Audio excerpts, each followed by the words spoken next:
जब मैं पीछे मुड़कर ये देखती हूँ कि विपरीत परिस्थितियों के बावजूद हमने कितने लंबे यात्रा की है, तो मेरा हृदय गर्व से भर जाता है। हमारे गणतंत्र का 75वां वर्ष कई अर्थों में देश की यात्रा में एक ऐतिहासिक पड़ाव है। ये उत्सव मनाने का विशेष अवसर है, जैसे हमने स्वाधीनता के 75 वर्ष पूरी होने पर आजादी का अमृत महोत्सव के दौरान अपने देश की अतुलनीय महानता और विविधतापूर्ण संस्कृति का उत्सव मनाया था। कल के दिन हम संविधान के प्रारंभ का उत्सव मनाएंगे। संविधान की प्रस्तावना हम भारत के लोग इन शब्दों से शुरू होती है। ये शब्द हमारे संविधान के मूल भाव अर्थात लोकतंत्र को रेखांकित करते हैं। भारत की लोकतांत्रिक व्यवस्था लोकतंत्र की पश्चिमी अवधारणा से कहीं अधिक प्राचीन है, इसीलिए भारत को लोकतंत्र की जननी कहा जाता है। एक लंबे और कठिन संघर्ष के बाद 15 अगस्त 1947 को हमारा देश विदेशी शासन से मुक्त हो गया, लेकिन उस समय भी देश में सुशासन तथा देशवासियों में निहित क्षमताओं और प्रतिभाओं को उन्मुक्त विस्तार देने के लिए उपयुक्त मूलभूत सिद्धांतों और प्रक्रियाओं को स्वरूप प्रदान करने का कार्य चल ही रहा था। संविधान सभा ने सुशासन के सभी पहलुओं पर लगभग 3 वर्षों तक विस्तृत चर्चा की और हमारे राष्ट्र के महान आधारभूत ग्रंथ यानी भारत के संविधान की रचना की। आज के दिन हम सब देशवासी उन दूरदर्शी जननायकों और अधिकारियों का कृतज्ञता पूर्वक स्मरण करते हैं, जिन्होंने हमारा भव्य और प्रेरक संविधान के निर्माण में अमूल्य योगदान दिया था। हमारा देश स्वतंत्रता की शताब्दी की ओर बढ़ते हुए अमृत काल के प्रारंभिक दौर से गुजर रहा है। ये एक युगांतकारी परिवर्तन का कालखंड है। हमें अपने देश को नई ऊंचाइयों तक ले जाने का सुनहरा अवसर मिला है। हमारा लक्ष्यों को प्राप्त करने के लिए प्रत्येक नागरिक का योगदान महत्वपूर्ण होगा। इसके लिए मैं सभी देशवासियों से संविधान में निहित हमारे मूल कर्तव्यों का पालन करने का अनुरोध करूंगी। ये कर्तव्य आजादी के 100 वर्ष पूरी होने तक भारत को एक विकसित राष्ट्र बनाने की दिशा में प्रत्येक नागरिक के आवश्यक दायित्व है। इस संदर्भ में मुझे महात्मा गांधी का स्मरण होता है। बापू ने ठीक ही कहा था, जिसने केवल अधिकारों को चाहा है, ऐसे कोई भी प्रजा उन्नति नहीं कर सकी है। केवल वही प्रजा उन्नति कर सकी है जिसने कर्तव्यों का धार्मिक रूप से पालन किया है। मेरे प्यारे देशवासियों, गणतंत्र दिवस हमारे आधारभूत मूल्यों और सिद्धांतों को स्मरण करने का एक महत्वपूर्ण अवसर है। जब हम उनमें से किसी एक बुनियादी सिद्धांतों पर चिंतन करते हैं, तो स्वाभाविक रूप से अन्य सभी सिद्धांतों पर भी हमारा ध्यान जाता है। संस्कृति, मान्यताओं और परंपराओं की विविधता हमारे लोकतंत्रों का अंतर्निहित आयाम है। हमारे विविधता का ये उत्सव समता पर आधारित है, जिसे न्याय द्वारा संरक्षित किया जाता है। ये सब स्वतंत्रता की वातावरण में ही संभव हो पाता है। इन मूल्यों और सिद्धांतों की समग्रता ही हमारी भारतीयता का आधार है।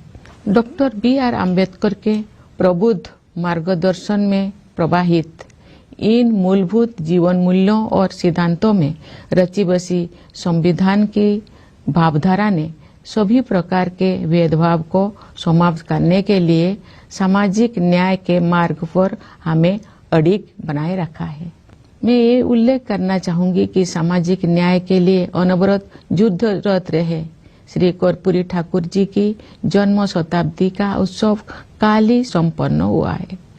कर्पूरी जी पिछड़े वर्गों के सबसे महान पक्षकारों में से एक थे, जिन्होंने अपना सारा जीवन उनके कल्याण के लिए समर्पित कर दिया था। उनका जीवन एक संदेश था।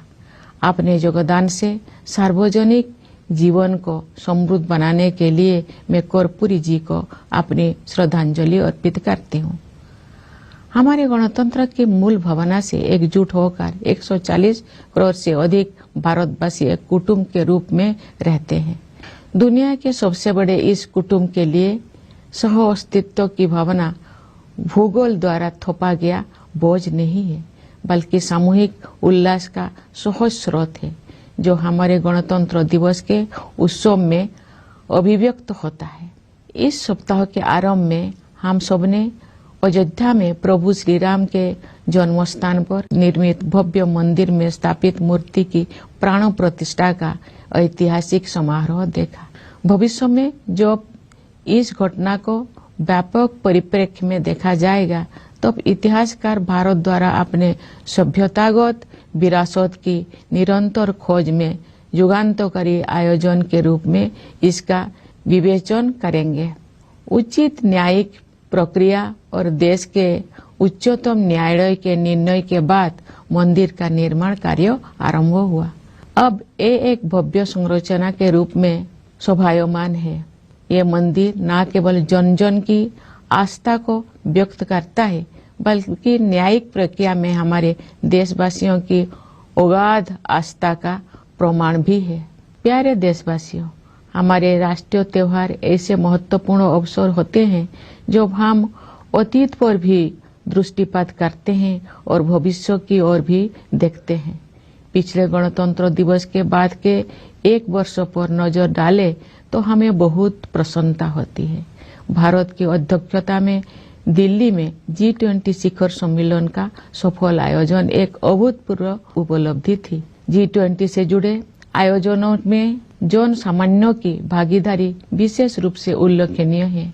इन आयोजनों में विचारों और सुझावों का प्रभाव ऊपर से नीचे की ओर नहीं, बल्कि नीचे से ऊपर की ओर था।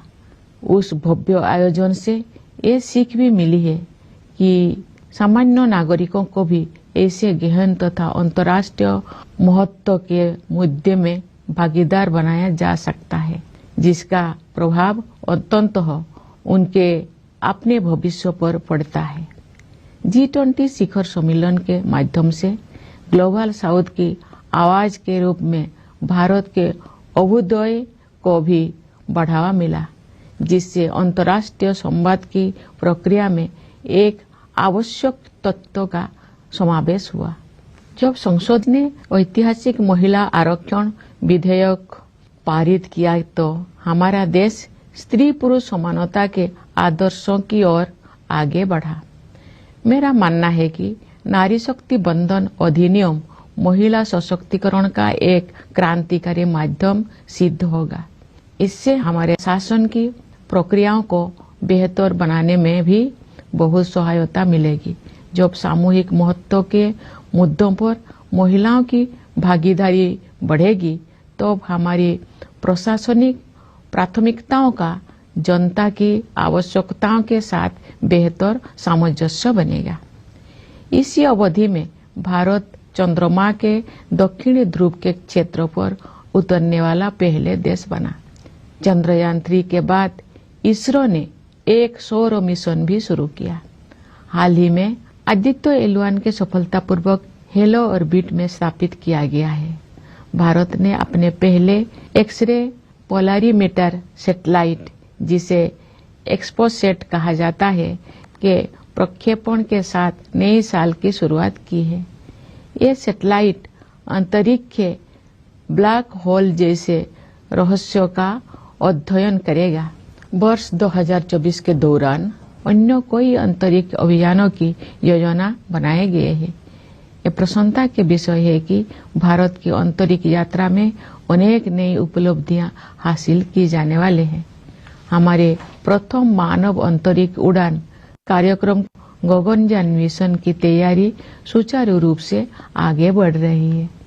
हमें अपने वैज्ञानिकों और प्रौद्योगिकी विशेषज्ञों पर सदैव गर्व रहा है, लेकिन अब ये पहले से कहीं अधिक ऊंचे लक्ष्य तय कर रहे हैं और उनके अनुरूप परिणाम भी हासिल कर रहे हैं। भारत के अंतरिक्ष कार्यक्रम का उद्देश्य संपूर्ण मानवता के कल्याण के लिए विज्ञान और प्रौद्योगिकी की भूमिका को और अधिक विस्तार तथा गहराई प्रदान करना है। इसरो के कार्यक्रम के प्रति देशवासियों में जो उत्साह दिखाई देता है, उससे नई आशाओं का संचार हो रहा है। अंतरिक्ष विज्ञान के क्षेत्र में नई उपलब्धियों ने युवा पीढ़ी की कल्पना शक्ति को नई पंख दिए हैं।